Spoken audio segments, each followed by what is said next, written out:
Saludos. En este tiempo para Dios comentamos el Evangelio de San Marcos, capítulo 11, versículos del 11 al 26.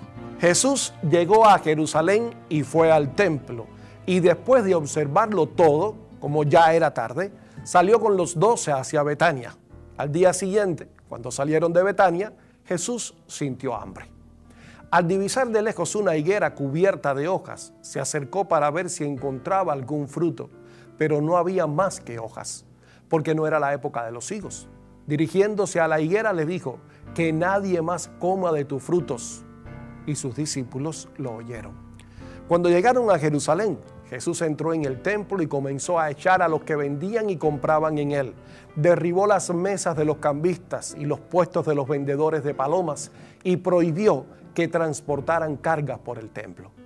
Y les enseñaba, ¿acaso no está escrito, mi casa será llamada casa de oración para todas las naciones?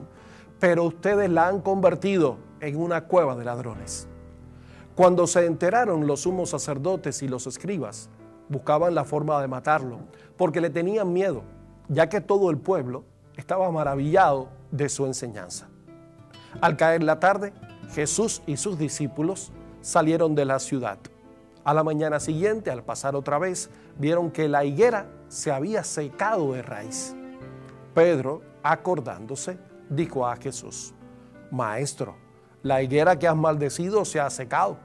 Jesús le respondió, tengan fe en Dios, porque yo les aseguro que si alguien dice a esta montaña, retírate de ahí y arrójate al mar sin vacilar en su interior, sino creyendo que sucederá lo que dice, lo conseguirá. Por eso les digo, cuando pidan algo en la oración, crean que ya lo tienen y lo conseguirán. Y cuando ustedes se pongan de pie para orar, si tienen algo en contra de alguien, perdónenlo. Y el Padre que está en el cielo les perdonará también sus faltas. Pero si no perdonan, tampoco el Padre que está en el cielo los perdonará a ustedes. En el Evangelio de hoy nos encontramos tres escenas que se relacionan entre sí. La higuera que solo tiene hojas, la expulsión de los mercaderes del templo y la manera de orar al Padre, marcada por primero perdonar al hermano.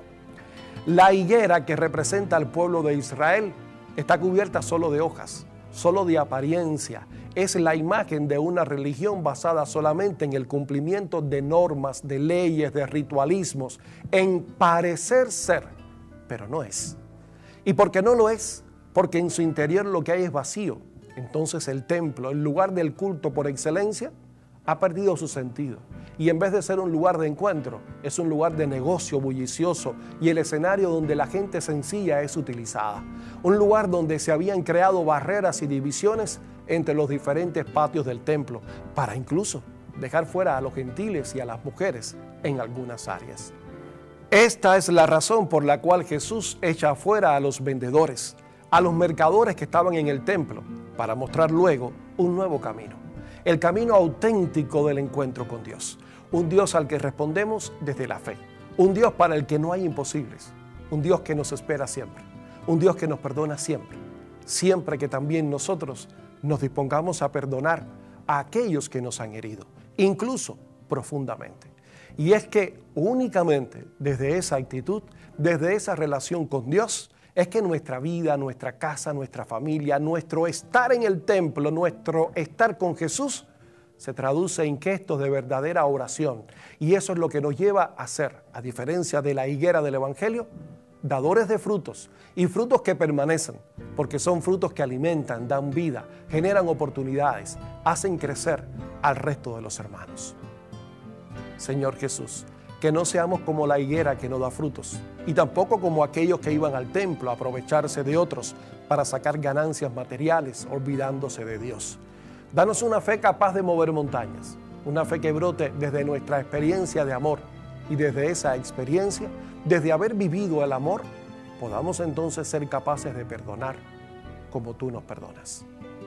Y permite, Señor, que mañana aquí mismo podamos tener otro tiempo para ti.